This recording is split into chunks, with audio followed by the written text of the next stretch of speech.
오늘 우리가 있는 이 12장의 내용까지 해서 가나안 정복에 대한 전체 기록이 마무리되는데요. 11장 16절 어제 읽었던 후반부의 내용에서는 정복에 대한 전체적인 요약의 내용을 담고 있습니다.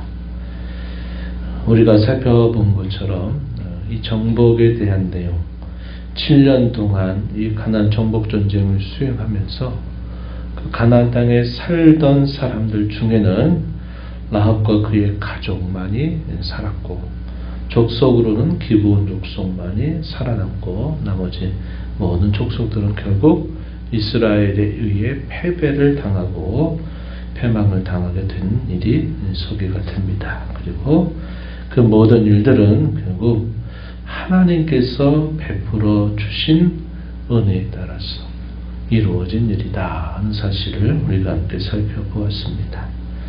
이 가나안 땅을 정복했다라는 것은 우리가 두 가지 면을 고려할 것을 가르쳐줘요. 하나는 하나님께서 그의 조상들에게 약속하신 그 약속에 신실하신 하나님이시다.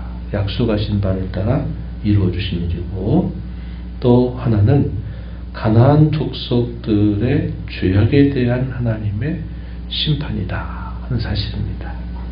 그 일로 하나님께서 이 가나안의 모든 정복 전쟁, 이 7년간의 전쟁에서 단 한 번의 실패만을 제외하고는 모든 전쟁에서 진 적이 없는 혁혁한 그런 전쟁의 승리를 그들이 경험했다 하는 사실을 보여주고 있습니다. 우리가 그 전쟁에 이러한 놀라운 승리를 이룰 수 있었던 것은 결국 하나님이 그 전쟁에 함께 하셔서 그렇게 된 일이다 하는 겁니다. 우리가 앞에서 살펴본 것처럼 처음에는 그야말로 우리의 상식을 뛰어넘는 하나님이 적극 기적을 통해서 대적을 파하게 하셨다, 이렇게 우리가 살펴봤고, 그 이후에는 이 전략과 전술을 하나님이 사용해서 어떻게 전쟁을 수행할 것인가를 그들에게 직접 체험하게 하면서 나중에서는 그 이스라엘 자손들이 직접적으로 더 그 전쟁에서 자신들의 힘을 다해서 수행한 그 일들 속에 하나님의 손길이 함께 하셨다는 것을 우리가 확인한 바 있습니다. 그리고 이제 오늘 우리가 있는 이 12장의 내용에서는 이제 전쟁에 대한 모든 기록을 마무리하는데, 요단 동편 쪽에 있었던 나라, 그리고 요단 서편에 있었던 나라들에서 요단 동편에서는 두 왕이 결국 이스라엘을 대적하다가 결국 죽음을 당하게 됐다는 사실, 요단 서편에 우리가 가나안 7족들이 있었던 땅이다라고 부르는 이 땅에서 이스라엘 자손들과 대적해서 결국 죽은 왕들이 31명의 왕이다. 그래서 총 이 동편과 서편을 우리가 잘 정리해보면 33명의 왕들이 그 요단 동편과 서편에 살았다는 겁니다. 그런데 그 모든 그 왕들이 결국 이스라엘에 의해서 다 죽임을 당하게 되었다는 내용들을 정리해주고 있습니다. 우리가 읽은 본문 1절부터 6절의 내용에서는 요단 동편에 있었던 그 땅에 대한 기록을 요약해줘요. 그때는 모세가 이스라엘 자손들과 함께 이 약속의 땅을 향해서 진군하게 되는 과정에서 결국 두 나라가 이스라엘을 대적하다가 패배를 당한 기록이 소개가 됩니다. 요단 동편 곧 헤돈는 쪽 아르논 골짜기에서부터 헤르몬 산까지의 동쪽은 아라바를 이스라엘 자손들이 차지했다.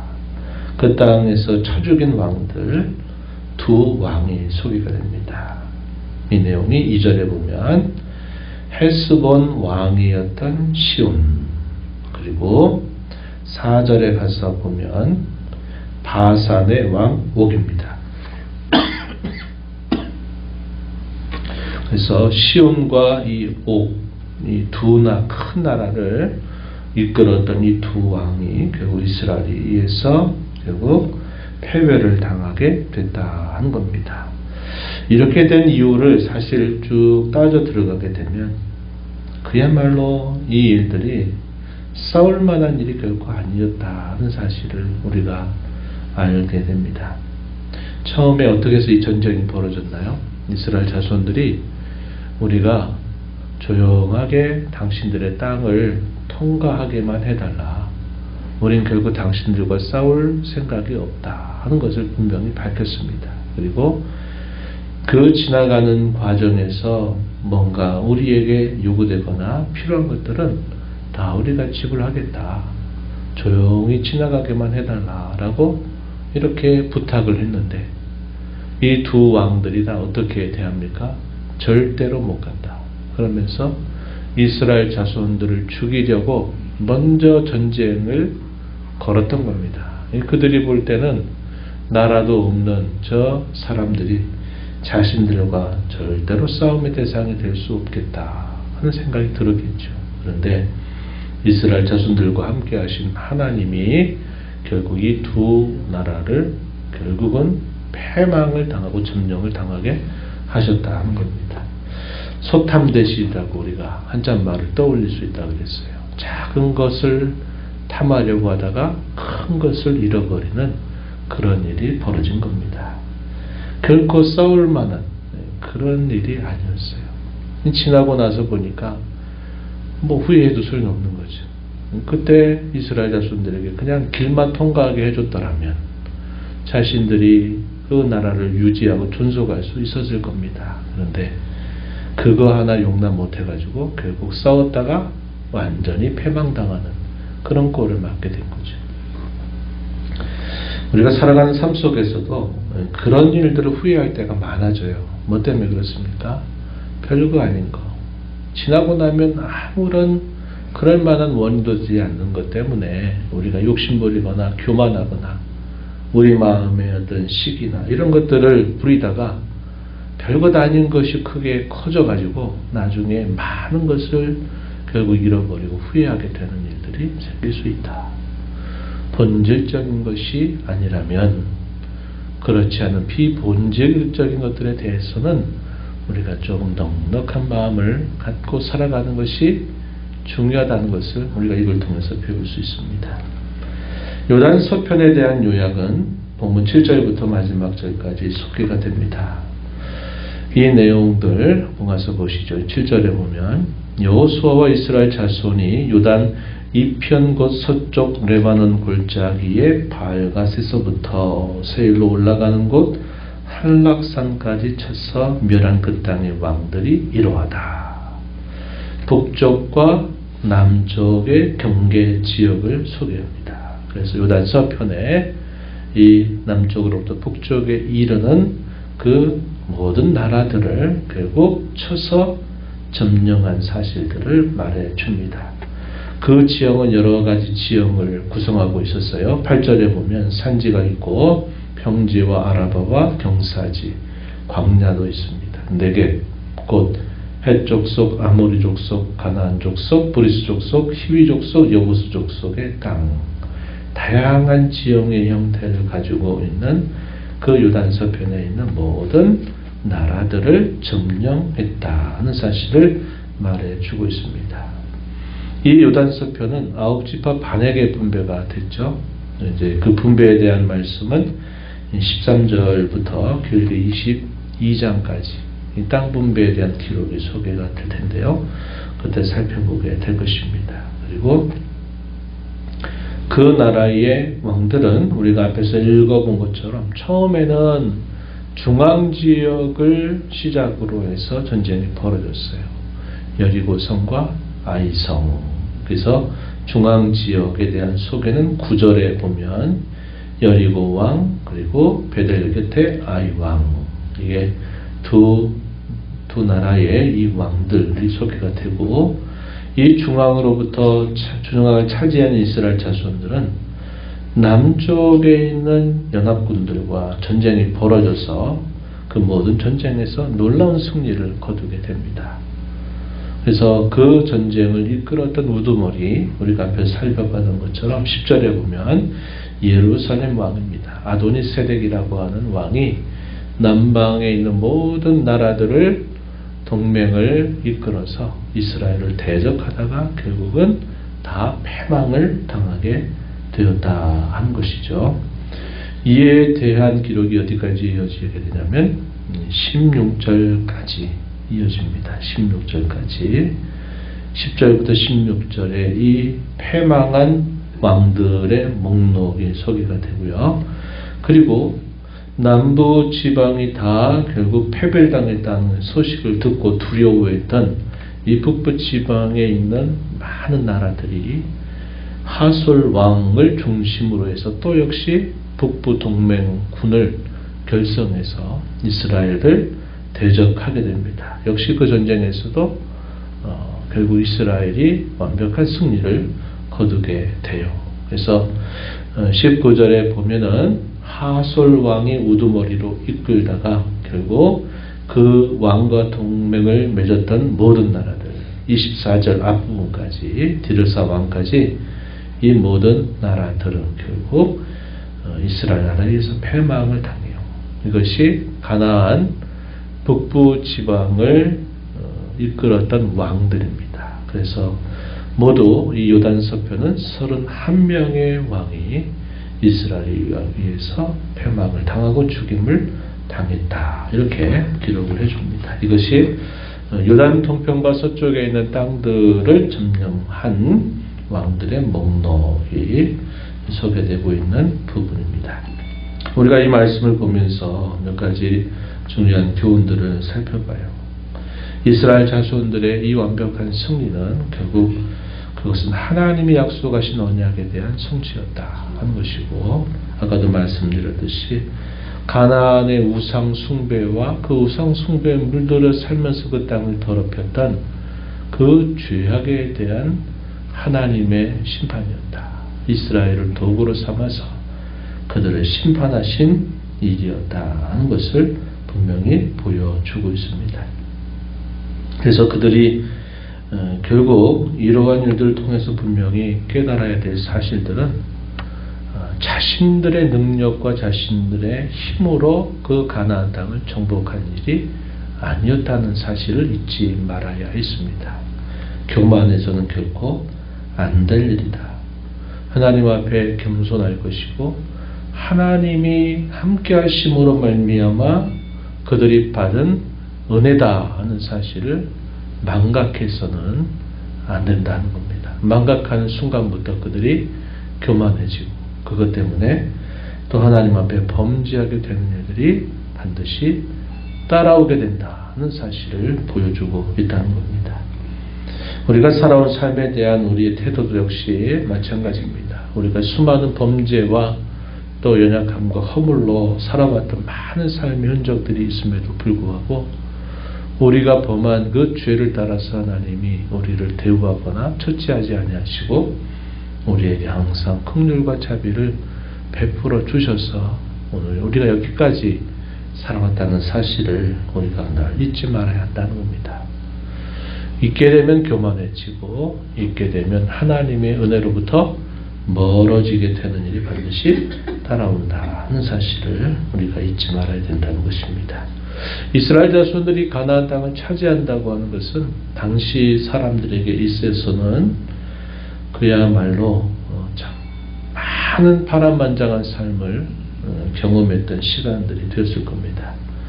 목숨을 걸어야지 그냥 대충대충 그 전쟁에 임했다가는 결국 그들은 죽음을 피할 수 없는 일이죠. 내가 살려면 대적이 죽어야 되고 대적이 살면 나는 결국 죽어야만 되는 이런 양보할 수 없는 이 싸움을 무려 7년 동안 이 일들을 계속 밤낮으로 수행하면서 이 가나안을 정복한 겁니다. 이 가나안을 정복한 데 있어서 그들에게 요구됐던 것은 물러설 수 없다는 거죠. 자기의 생명을 걸어야만 되는 그러한 싸움이라고 하는 겁니다. 얼마나 그 싸움에 진지하고 최선을 다해서 임해야 되느냐 하는 것이 그들에게 요구됐던 바고, 그들에게 지속적으로 요구됐던 또 하나가 뭡니까? 믿음과 순종입니다. 그것이 그들에게 계속 요구됐던 바예요. 우리의 살아가는 삶을 건성건성 우리가 살지 않도록 해야 합니다. 그저 대충대충 하나님 은혜로 살다가 어떻게 되겠지, 우리가 이런 식의 생각을 갖지 말아야 된다는 거예요. 싸우지 않으면 결국 싸움에서 내가 죽는 것이고, 또 하나님의 약속의 말씀을 붙들고 내가 시도하지 않으면 결코 얻을 수 없고, 가만히 있어서 될 일이 결코 아니었습니다. 이스라엘 자손들이 7년 동안에 어떻게 보면 정말 하루하루를 자기의 생명을 다해서 살았던 그 삶의 내용은 치열하게 우리의 주어진 이 짧은 삶을 살아가는 데 있어서 우리가 적극적인 자세를 갖고 그저 안주하고 그저 매너리즘에 빠져서 우리가 지내야 될 시간이 아니고, 하루하루를 우리가 최선을 다해서 믿음과 순종으로 살아야 될 우리의 시간들이다 하는 마음을 갖고, 우리가 특별히 또 새해라고 하는 기회를 받았으니까 여러분들이 큰 마음을 가지고 그냥 아유 됐지 뭐 이 정도만 하면 되지, 이 정도 여기까지면 되지, 이런 식의 생각을 여러분들이 갖지 말고 이 모든 일들이 다 완결이 되기까지는 더 신앙으로 치열하게 안주하지 말고 앞을 향해서 전진하고, 마치 목숨을 걸고 그 싸움터로 나가는 것처럼 그런 마음을 가지고 우리가 하루하루를 살아가는 자세를 배워야 된다 하는 겁니다. 시도하지 않으면 얻을 수 없어요. 싸우지 아니면 승리를 경험할 수 없다는 겁니다. 이것을 우리가 배우게 되고, 이스라엘 자손들이 가나안 땅을 차지한다고 하는 것은 어떤 의미일까요? 삶의 터전을 그들이 얻는 것이고, 하나님의 약속의 땅을 얻는 것이 되고, 하나님은 그 약속의 땅에 대하여 뭐라고 표현합니까? 여호수아가 그 가나안 땅 전쟁을 수행하기 직전에 여호와의 군대 대장이 나타나서 뭐라고 말씀했다 그랬죠? 내가 선 것이 거룩한 땅이다. 너는 내 신을 벗어라. 이런 말씀을 여호수아에게 명하셨어요. 그게 뭡니까? 지금까지 가나안 땅은 우상 숭배와 온갖 음란하고 더러운 것들로 이 더럽혀진 땅이고 하나님의 진노를 받을 수밖에 없었던 땅이지만, 이제 이 땅이 너희가 함께 이 땅을 차지하게 되면서 이 땅은 거룩한 땅이 될 것이다 하는 겁니다. 이스라엘 자손들이 훗날에 이 땅에서 쫓겨나게 된 이유가 뭐겠습니까? 하나님께서 약속의 땅으로 그들에게 주셨던 이 가나안 땅에서 그들이 패망당해서 쫓겨난 이유는 또 다르게 우리가 생각해 보면 결국은 그 땅의 거룩함을 그들이 이루지 못했다는 겁니다. 혹은 그 땅의 거룩함을 지켜내지 못했기 때문이다 하는 거예요. 우리가 아는 바와 같이 북이스라엘 나라 남유다들도 결국 우상을 숭배하는 일로 그 땅, 거룩한 땅을 더럽히게 된 것 때문에 결국은 그 땅으로부터 쫓겨나게 되는 일이 생긴 겁니다. 이게 뭘 말해줄까요? 저와 여러분이 구원받은 자로 살아가는 우리의 삶은 하나님 나라에 속한 자의 삶이다 그랬어요. 그 하나님 나라에 속한 자로 살아가는 저와 여러분의 삶이 거룩하게 구별되지 않는다면 안 된다는 겁니다. 가정에서, 일터에서 우리가 살아가는 모든 삶의 영역이 하나님의 나라에 속하도록 우리가 살아가야 된다는 거예요. 그냥 교회당 안에서만 신앙생활 하는 척 그렇게 살아갈 것이 아니라 우리가 살아가는 모든 삶의 영역과 현장이 하나님의 나라처럼 그분의 통치가 이루어지는 삶의 영역으로 우리가 바꿔야 될 사명과 본분을 가지고 살고 있다는 사실을 기억하고, 내가 살아가는 모든 삶의 현장이 하나님의 나라처럼 하나님이 기뻐하시는 그런 곳이 되도록 계속 성별하고 거룩하게 하는 삶을 우리가 살아야 된다는 겁니다. 그런 것들이 결국 영원한 하나님의 나라가 완성될 때 그 나라에 속한 것이 될 수 있다 하는 것을 우리가 배우게 됩니다. 그래서 이 땅의 가나안 땅이라고 하는 것은 하나님의 나라에 대한 예표입니다. 구원받은 사람만이 그 땅에 들어가죠. 하나님의 백성이 된 사람만 그 땅을 결국 차지하게 됩니다. 그 땅에서 할 일은 거룩하게 변화시켜가는 삶을 살아야 되는 것처럼 구원받은 저와 여러분이 속한 이 하나님의 나라가 하늘에서 이루어진 것처럼 이 땅에서 내 삶에서 이루어지기를 기도하고 힘쓰면서 살아가는 저와 여러분이 되어야 하겠습니다. 이런 은혜가 우리 모두에게 함께하기를 진심으로 바랍니다.